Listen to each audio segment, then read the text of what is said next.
Olá, investidor. Meu nome é Wagner Caetano. Hoje, 11 de maio de 2018, 16 horas e 40 minutos. Estou gravando um pouquinho mais cedo também. E iniciamos agora o programa Radar, o último da semana, sexta-feira.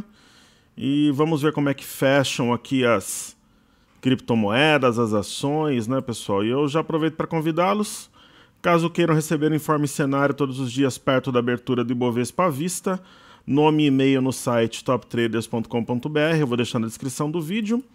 E para a galera que frequenta o nosso canal aqui no YouTube, eu peço que compartilhe o vídeo entre os seus contatos, seus amigos, parentes, colegas que operam em bolsa. Utilize a área de comentários para participar, para interagir e, se possível, deixe o seu like. Ok? Vamos começar pelas criptomoedas. Hoje uma sessão de forte baixa, para nós não é surpresa. Nós já esperávamos uma baixa para essa sexta-feira, né, de acordo com os estudos de ontem. Hoje envolveu polícia aí numa corretora sul-coreana, mas na verdade os gráficos já adiantavam, né, na maior da Coreia do Sul.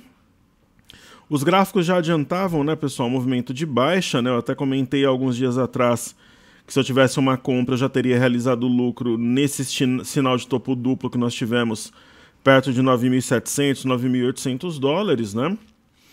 E o que o Bitcoin veio fazer? Veio buscar suporte em uma linha de tendência de baixa, na média de 21, mas ele violou a média, e neste fundo aqui, né, 8.800 dólares, e existia um outro fundo também em 8.900. Ele perdeu a média, o fundo número 1, fundo número 2, e está aqui testando a LTB como um ponto importante.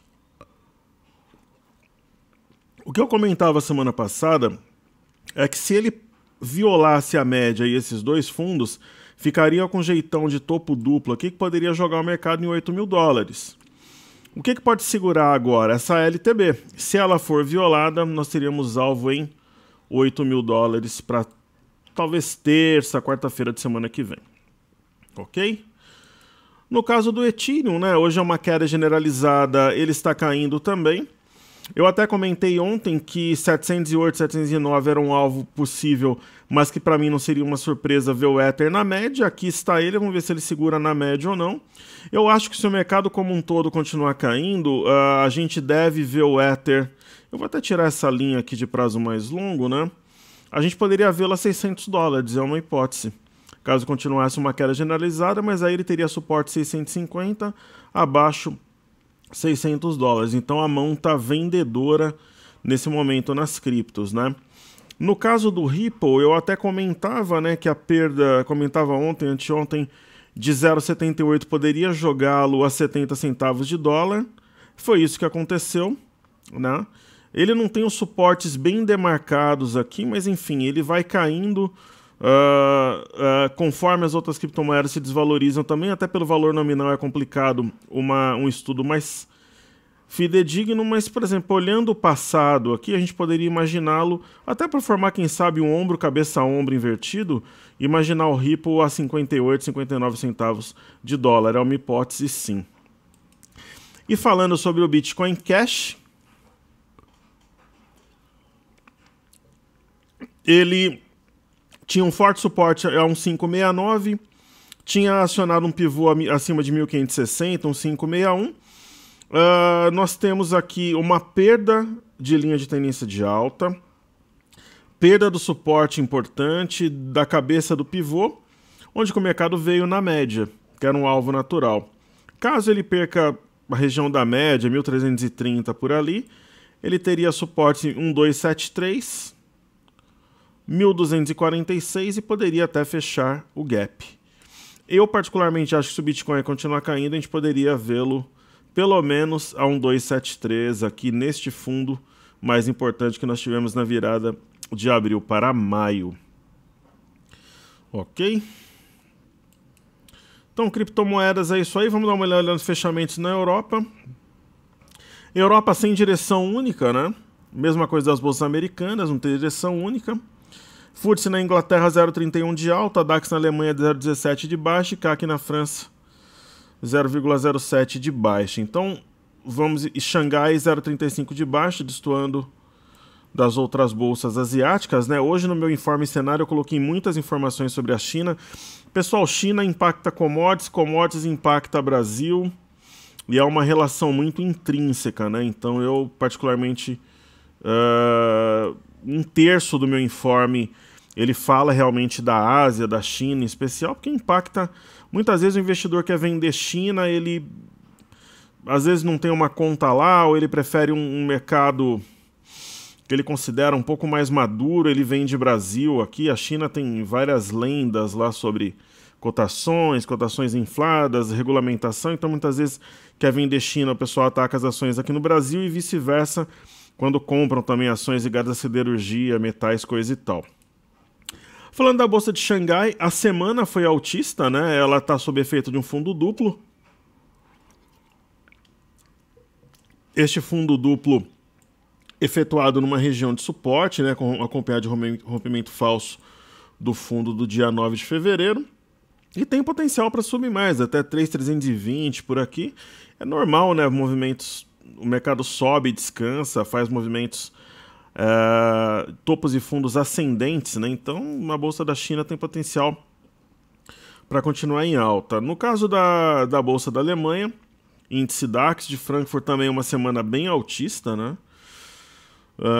Este foi o fechamento aqui, né? Esse foi o fechamento da semana passada, né? Perto de 12.800, a gente está fechando levemente acima de 13 mil pontos e tem mais espaço, né? Esse gap foi fechado, é normal que tenha uma briga aqui na boca do gap, né? Mesmo que exista uma correção, que é possível sim, até acho o caminho mais provável, a tendência ela continua sendo de alta, em nada muda a inclinação principal.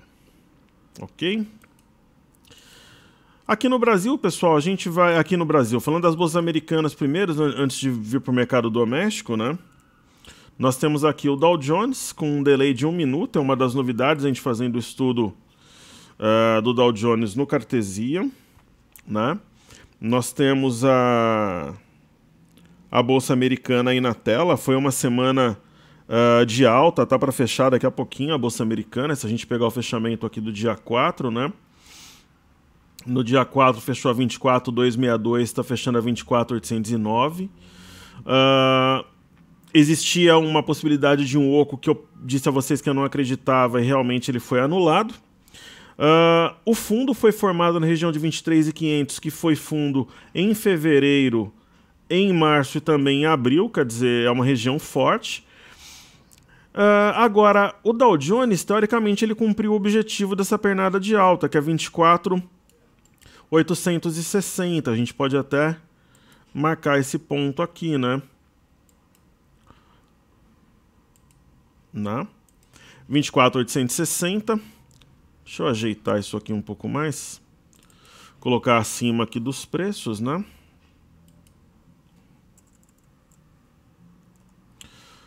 Então, teoricamente, a gente pode ter uma semana que vem, o início da semana corretivo, talvez a 24.500, onde tem essa resistência, a média pode subir, ele tocar a média, né? Mas geralmente ele não tem ficado muito tempo longe da média de 21. No caso do S&P, ele já havia cumprido o seu objetivo ontem, ao tocar 2.717 pontos e 0,5, né? Mas ele fez mínima nesse ponto hoje e se manteve firme acima dessa região.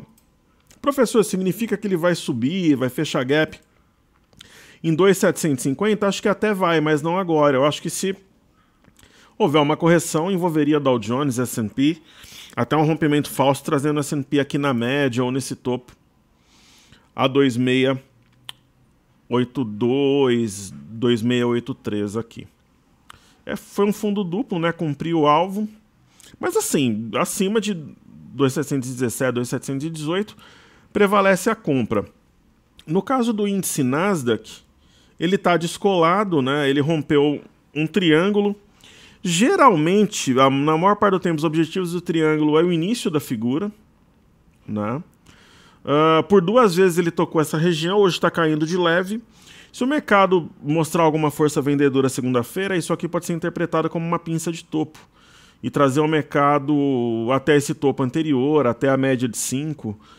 Esse topo anterior especificamente é 7.319, eu vou marcar aqui. 7.300, essa é 320, né? É uma hipótese, né? Uma correção até aqui, vendo que o Dow Jones, o Nasdaq está um pouco mais adiantado que o índice S&P Dow Jones. Ok? E aí, falando do petróleo, então, sendo bem claro, eu imagino um início de semana corretivo para bolsas americanas, sem ficar em cima do muro, sempre expondo minha opinião, né?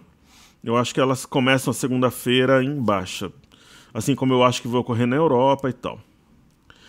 No caso do petróleo, infelizmente aqui a gente está com uma cotação de ontem, então eu vou usar o TradingView. Então, assim, nas criptomoedas nós acertamos a leitura para a semana, as bolsas americanas, Alemanha e Xangai também. Eu acho que as criptomoedas e as bolsas americanas e Europa, Xangai, eu acho que na segunda-feira a gente vai ter queda, é a minha visão. Né? Inclusive para o mercado doméstico, né, eu comentei de uns 3 dias de queda, então o primeiro está sendo hoje, acho que segunda e terça também vai ter queda no mercado doméstico. Falando do gráfico, vamos estudar petróleo e estudar EWZ, aqui no TradingView. TradingView também conhecido como trava computador, ou trava notebook no caso, né? Assim como o dólar, né, pessoal, é conhecido como dólar ou quebra vendido, né? Então, sobre o petróleo, está caindo 1,18 hoje, natural, né? Uma escalada muito forte, né? Esse candle é o chamado spinning top, que é um candle que tem sombra superior e inferior e um corpo pequeno. A mínima dele é $70,59, é 70,54. Eu particularmente entendo que isso aqui é um sinal de topo sendo acionado, só que já tem suporte logo aqui, ó, a 6953, que eu acho que é um primeiro ponto aqui que o petróleo pode chegar e também pode chegar na média sem alterar em nada a leitura de alta, né, de curto prazo mesmo. Então eu acho que a gente vai ter talvez mais uma ou duas sessões de queda e aí a gente vê se é uma correção mais forte ou uma correção tênue para a compra voltar com tudo, né? Então são possibilidades aí, mas realmente tem um sinal de topo que está sendo confirmado. O EWZ, que é a ETF brasileira negociada em Nova York, né, é a melhor forma de você ver Ibovespa em dólar, né? Ela é impactada inversamente proporcional pelo dólar, então, e é o BOVA11 praticamente, é uma outra composição. Hoje até lá no canal eu coloquei um aluno perguntou sobre o BOVA11, eu coloquei um material bem completo lá na área de comentários. E o EWZ, como é que ele fechou a semana passada? No dia 4, fechou a $40,75, agora está $40,94. Quer dizer, a semana está fechando de lado, né, praticamente de lado. Só que no início da semana caiu, depois decolou, tocou na média e caiu de novo. Então uma semana bem maluca, mas que está fechando praticamente no 0 a 0, em leve alta nesse momento, mas caiu um pouquinho mais até o fechamento de fato. Pode fechar a semana exatamente ali no 0 a 0. Para quem gosta de acompanhar o EWZ, para quem gosta de acompanhar o Ibovespa em dólares, como eu particularmente gosto, uma vez que os estrangeiros têm uma importância muito relevante aqui no mercado doméstico, eu acho que 3 fatores aqui, pessoal, eles chamam a nossa atenção. O primeiro, que a média foi respeitada de novo, o mesmo padrão que ele faz há várias semanas. Nós temos um gap aberto que está chamando os preços, provavelmente na segunda-feira, para ser fechado. E uma outra coisa, o eixo do M, deste topo duplo aqui, que no mundo da Alice, no mundo ideal do Duendes e Fadas, levaria ao mercado para $38,19, ele atuou como resistência, né? Perceba aqui nos últimos 2 pregões. Então acho que isso é bem relevante, me chama a atenção. Ok? Então essa daí é a minha visão para o EWZ. Agora eu vou fechar o TradingView, senão mesmo sem usar ele deixa o meu computador lento, trava, aquele drama todo, né? Então, para que a gente não tenha problemas, vamos fechá-los e vamos para o Ibovespa. O Ibovespa, nesse momento, ele está entrando em leilão, né? Até para quem não conhece como é que funciona o leilão de fechamento, quando dá 16 horas e 55 minutos, né? No cartezinho aparece a letra L aqui do lado esquerdo, entra em leilão, e aqui preço teórico é o preço que está sendo formado com base nas ofertas de compra e de venda. Os players mandam ofertas de compra, ofertas de venda, e aí fecha um preço que finaliza o pregão, e depois tem um aftermarket, mas a maior parte dos traders utiliza o preço do mercado regular como referência. O Ibovespa, ele está fechando 0,67, era previsível já isso, né? Porque encontrou uma região de resistência. Eu acho que segunda a gente vai ter alta de novo, e na terça ou na quarta que o bicho vai pegar. Eu acho que vai ter hoje, segunda e terça de queda. Eu acho que pelo menos a região de 83.900 vai ser testada. E aí o bicho vai pegar na quarta-feira, é a minha opinião, para ver se o mercado vem na parte baixa da congestão ou se o mercado faz alguma coisa diferente e vai para cima. É interessante comentar, pessoal, eu gosto sempre de figuras, de simetria, de padrões de comportamento, né? Veja que interessante, tinha uma congestão aqui, o mercado escapou um pouquinho, desabou. Aí ele veio na parte baixa da congestão, escapou um pouquinho e decolou, né? Essas extremidades aqui foram dia 27/4 e depois dia 8/5. Então, o mercado, em raros momentos, ele tem um grau de dificuldade bem favorável, né? Por exemplo, essa venda foi bastante fácil, esse movimento de compra já foi mais complexo, né? Inclusive, vários ativos caíram durante esse movimento, houve concentração em poucos. Quer dizer, é um momento que o mercado volta a estar complexo, mas assim, esse sinal que nós temos aqui é um sinal de topo, né? Não é, para ser uma estrela cadente clássica, teria que ser uma sombra um pouco maior, tal, e o corpo um pouco menor, mas porra, é um sinal de topo, né? O mercado tentou romper a região de congestão 86.200, tentou romper a máxima de ontem, não conseguiu, fechando na mínima, né? É sinal de topo, né? E no semanal, né? O que o semanal tem para dizer para nós ali, né? O gráfico semanal, ele continua congestionado, sem novidades. Veja que o mercado trabalhou entre a média de 21 e a parte alta da congestão, então simplesmente a congestão continua, o volume dessa semana é natural, quase 80 balanços foram divulgados, então é natural que o volume suba, né? As ações cujos balanços estão saindo estão derretendo ou explodindo. E pelo padrão de comportamento que a gente tem visto, o mercado vai cair um pouquinho mais, ele vai dar uma espetada um pouco abaixo na média e depois ele voltaria a subir. Pelos padrões que a gente tem visto, ó, meados de 2016, depois no final, né, depois em meados de 2017, final de 2017 também. Que então teria espaço para o mercado cair um pouco mais para depois ele voltar a subir de vez e entrar num bullish market. Eu estava fazendo uma espécie de aposta, né? Eu estou montando carteira, né?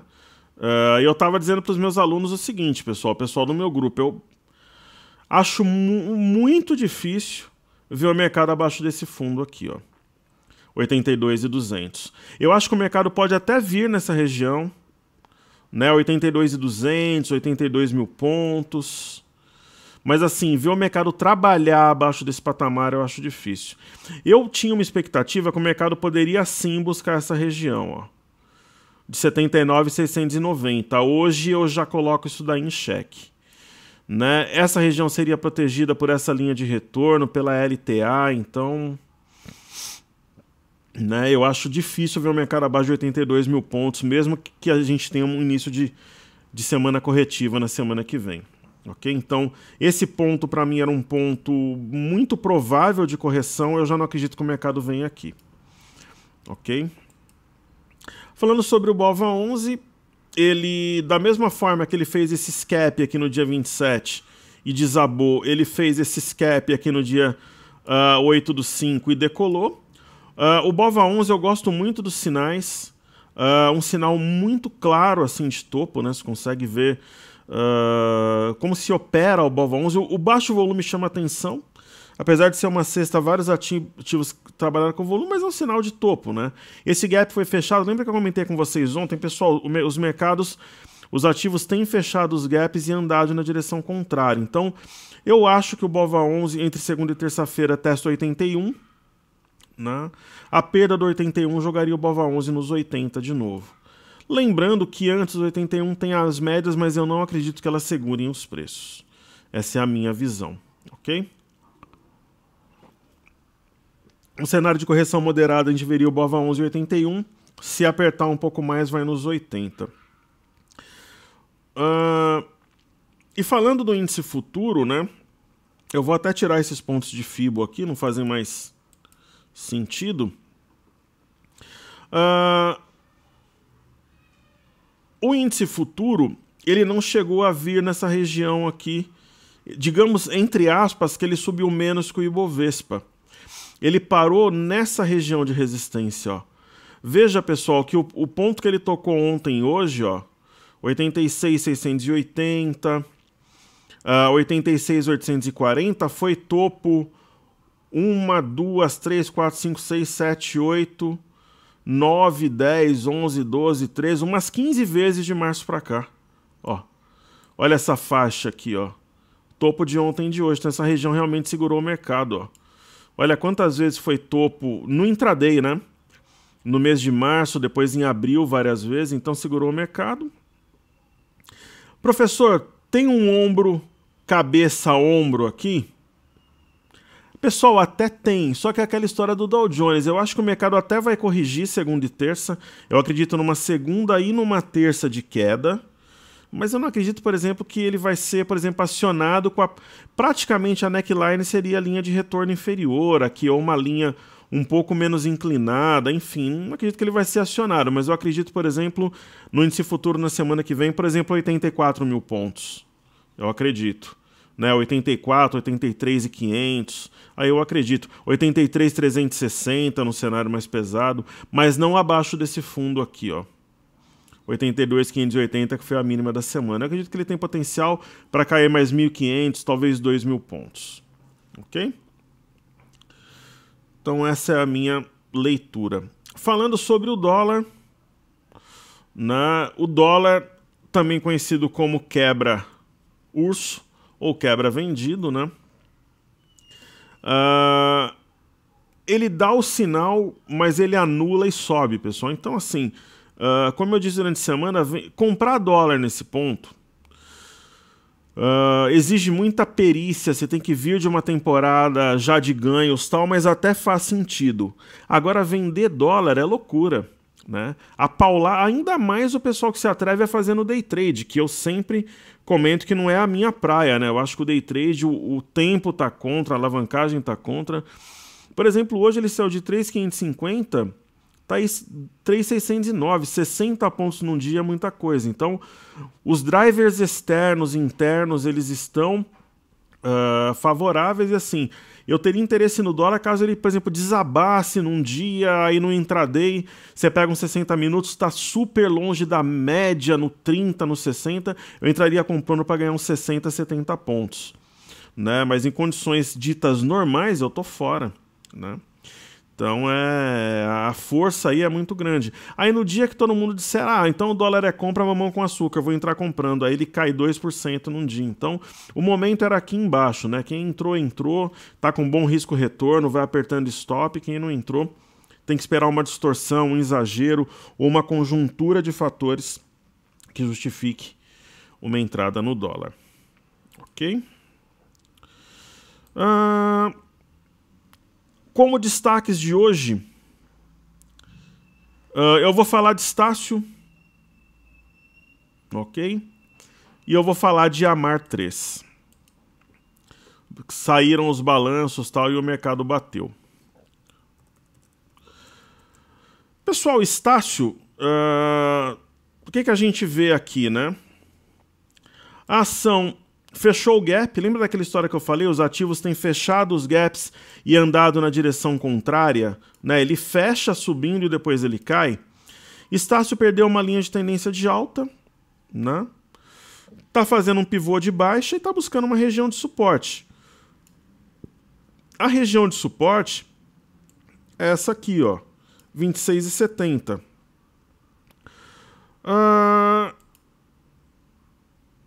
26,70 pode ser uma região de compra, né? Para quem gosta de pegar um ativo mais descontado, né? É uma possibilidade.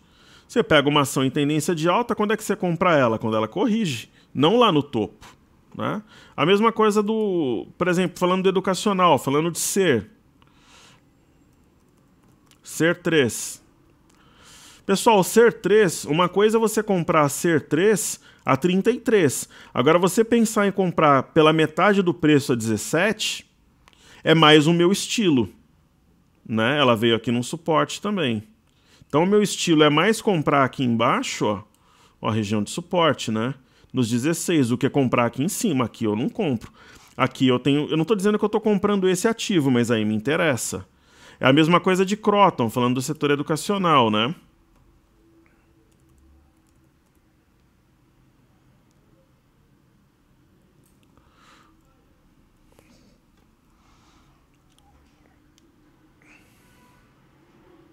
É a mesma coisa da Kroton, né? Deixa eu só ver o negócio que está chegando para mim aqui.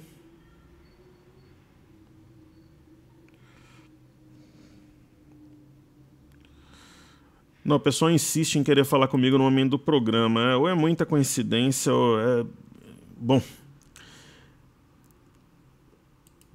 É a mesma coisa aqui da Kroton, né? Uau, vamos contar a história de alguma cidade de novo, pessoal. Eu estou tentando fazer aqui, daí eu não consigo movimentar o grafo. Vamos escolher alguma cidade hoje, ó. Enquanto eu ligo o cartezinho de novo, maravilha. Aí vamos contar a história todo dia, pelo jeito aqui. Então, vamos lá. Pô, vamos contar a história de Goiânia hoje. Deve ter um monte de gente de Goiânia que vê o programa, ó, se inscreve para receber o cenário, deixa o like. Vamos falar de Goiânia, pessoal. Goiânia... Eu fui a Goiânia para dar treinamento muitas vezes no ano de 2011, era muito bem recebido também, cidade extremamente organizada. Quando eu fui para Goiânia, tem uma história engraçada que eu tinha um seminário em Brasília, na sexta-feira, a Expo Money mandou o voo, eu não pude ir. Fui no sábado, daí a gente alugou um carro, só tinha uma Kombi. Eu e um outro um profissional famoso aí de mercado, que trabalha numa das maiores corretoras hoje, nós alugamos uma Kombi e fomos dirigindo para Goiânia, eu que dirigi o carro ainda. Chegou lá, imagina um monte de rotatória, eu dirigindo a Kombi. Nós chegamos assim, em cima da hora, né? Ele ficou no hotel, eu fui num shopping, eu olhei um sapato que eu precisava comprar. Eu tinha tido um problema com o sapato em Brasília. Eu apontei o sapato, número 41, o rapaz embalou, me entregou, pagou, eu paguei. Acho que ele nunca fez uma venda tão rápida. Nós tivemos um super público lá. Depois eu passei muito tempo dando treinamento na cidade, muito legal. Fiz vários amigos e foi uma das experiências mais interessantes que eu tive dentro do circuito Expo Money, né? Eu me lembro que existem muitas feiras ali em Goiânia, então enquanto os programas estiverem dando esses problemas, a gente vai contar um monte de história. Então eu me lembro que Goiânia é uma cidade que tem muitas feiras. Eu lembro que tem a Feira da Lua, a Feira do Sol, a Feira do Cerrado. E daqui a pouco eu vou virar o Forrest Gump aqui. Vamos fechar o programa e abrir de novo. Vida que segue. Então eu lembro que uma vez eu fui na Feira do Cerrado, né? E tinha o famoso sorvete de cajamanga, né? E aí, se você comer o sorvete de cajamanga naturalmente, abrir a embalagem e comer, ele amarra a sua boca igual o caju. Então, o que você tem que fazer? Colocar sal no sorvete de cajamanga, daí ele fica no ponto certo e aí é uma maravilha. Então, excelentes experiências. Eu contei outro dia de Salvador, eu contei ontem de Vitória e agora estou contando de Goiânia, né? Então... Muito legal, foi muito bem recebido. Tive em 2011 especificamente, eu tinha uma parceria naquela época com o Banco Votorantim, né? E naquela época eu fiz muitos treinamentos na cidade, em turma, imersão, seja bem-vindo à bolsa, curso de opções, análise técnica, dei muitos cursos particulares lá e tenho excelentes lembranças também. Ok, pessoal, será que o Cartesian vai, né? Aí cada dia eu falo de uma cidade aqui, não sei se vai, então... eu vou... Eu tava falando de Estácio, tava falando de Croton. Acho que eu vou na Croton aqui no broadcast, né? Eu não gosto de voltar à gravação, eu acho que perde a espontaneidade, né? Então vamos ver se... Ontem eu comecei a usar o broadcast, daí o Cartesian ficou com ciúmes, voltou e eu não precisei usar mais o broadcast, né? Então vamos lá. O Cartesian está tentando logar aqui. Deixa eu ver se eu consigo. Já contei de Goiânia. E vamos ver aqui. Acho que ele vai agora, né? Então...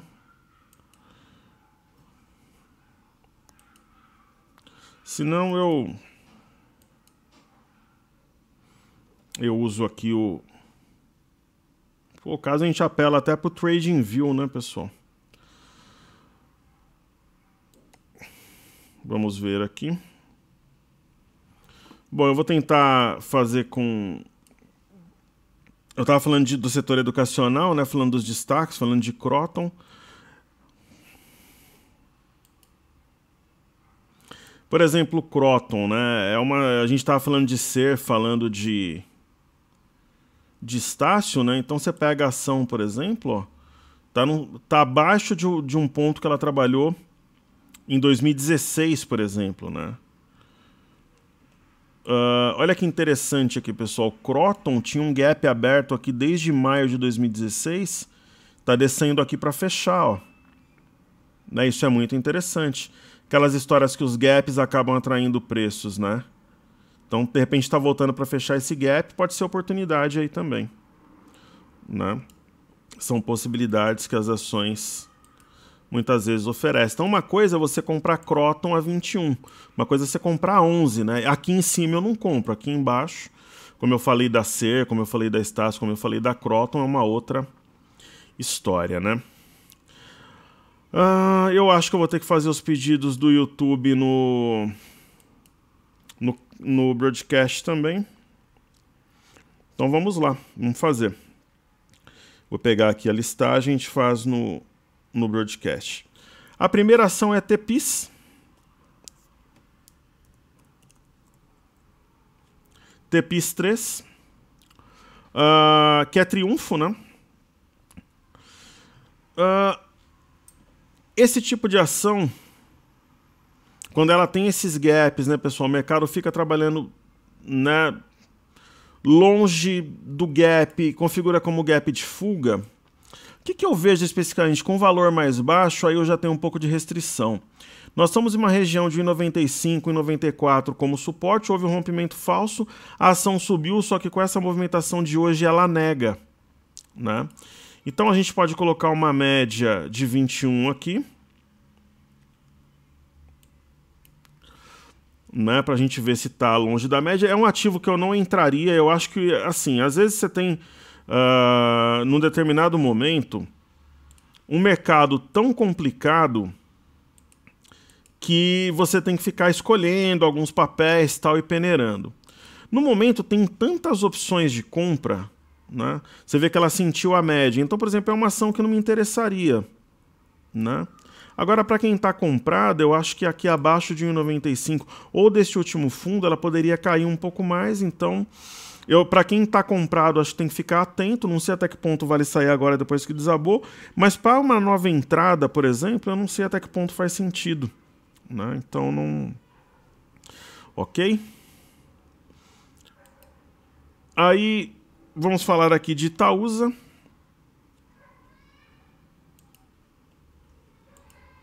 colocar uma média nela também.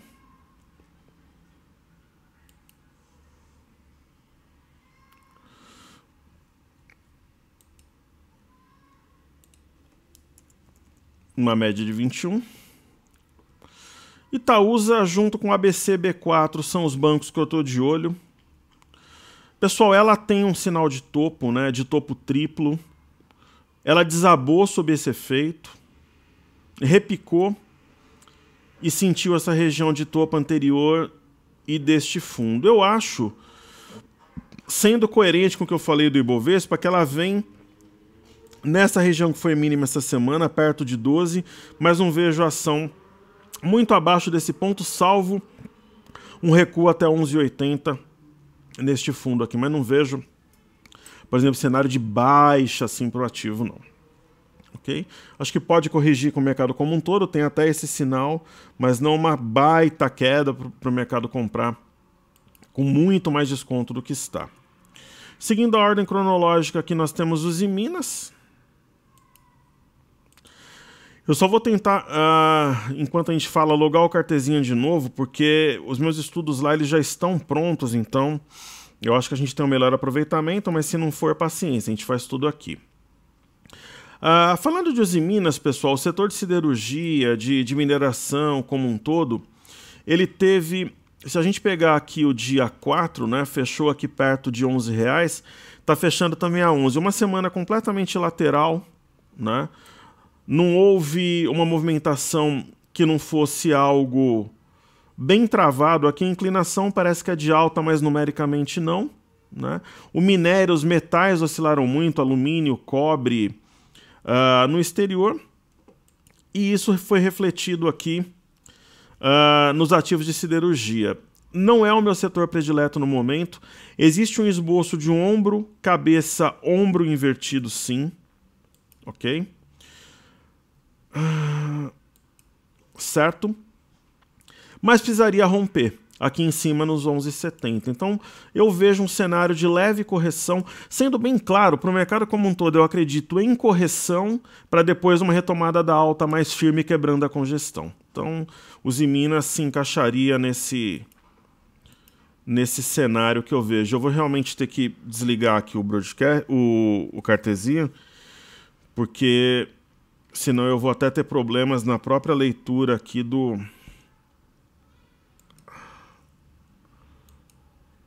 próprio... Ele me atrapalharia aqui na leitura do broadcast.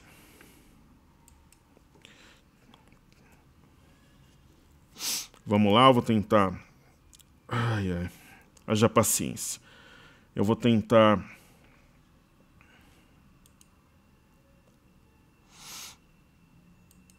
Vamos lá. Bom, pelo menos assim eu consigo fazer os estudos aqui. Então, essa que é a leitura para Usiminas, né? Aí vamos falar de CSN. É uma outra ação que o pessoal pediu pela ordem cronológica também, CSN A3.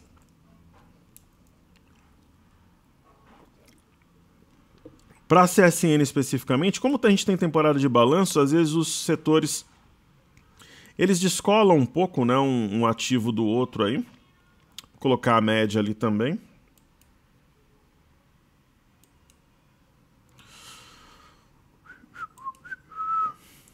Média de 21.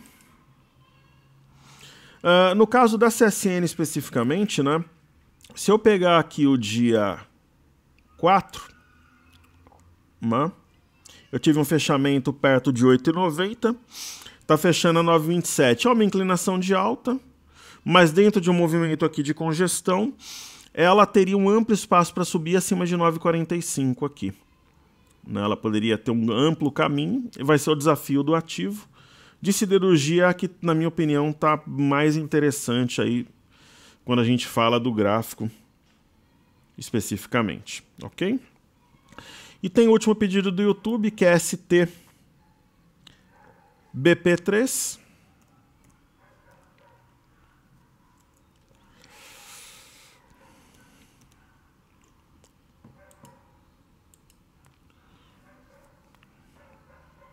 Que é a Santos Brasil, que a gente periodicamente vem estudando aqui, né? Eu participei do IPO dessa empresa, eu me lembro, alguns bons anos atrás. Pessoal, é típico movimento de correção, né? A média móvel de 21 tem guiado os preços, toca na média e volta. E assim vai seguir até que a gente tenha alguma coisa nova. Tá numa região de suporte aqui perto dos 3. Né? A tendência é continuar caindo. 2,90, talvez venha nesse fundo aqui, 2,80 possa ser uma compra interessante. Né? É uma hipótese. Tem um primeiro, segundo, terceiro fundo, mas por enquanto a média de 21 tem sido barreira. Se ela romper e fechar acima da média, a gente poderia ter aquele algo diferente que às vezes a gente procura aí para se posicionar numa ação. Ok? E agora vamos falar dos ativos fixos, né? Antes da gente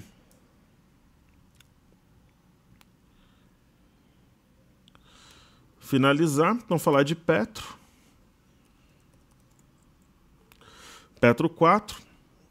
A Petrobras hoje, ela fechou em queda de 1,20, até seguindo o petróleo. Pessoal, sinal de topo. Professor, eu estou comprado na ação, eu teria vendido hoje no sinal. Se essa sombra fosse maior que a sombra de ontem, seria um sinal mais forte, mas não deixa de ser um sinal. Isso daqui, pessoal, se o camarada for interpretar de uma forma sem preconceitos, digamos assim, é uma tempestade à vista.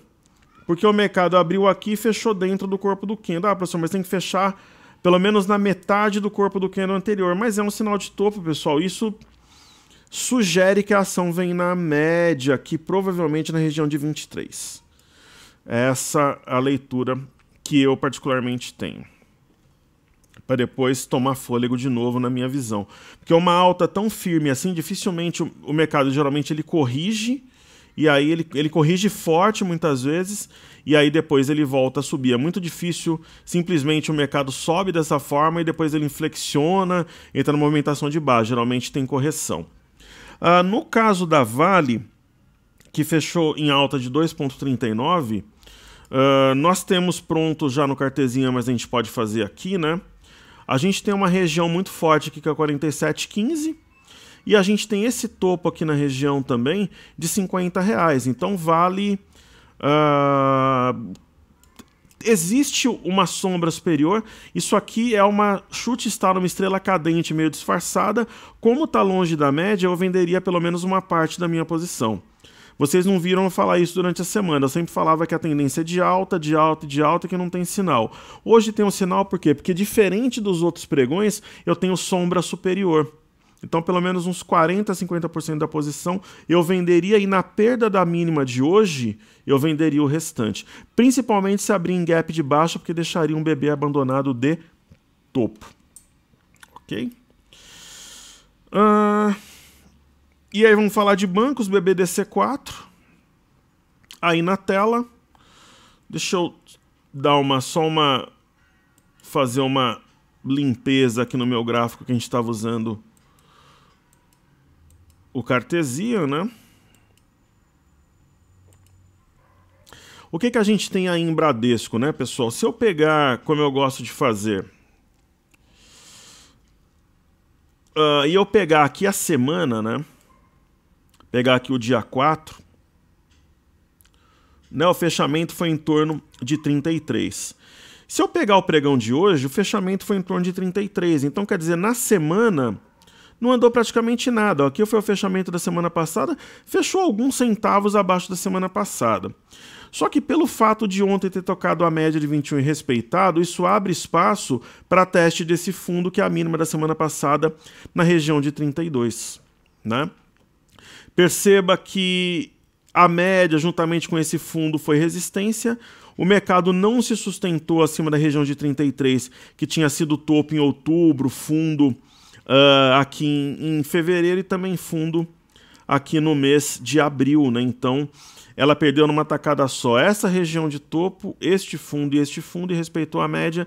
Isso abre espaço para mais quedas. Ok? Aí falando de Itube 4, aí na tela, fazer uma rápida limpeza aqui também.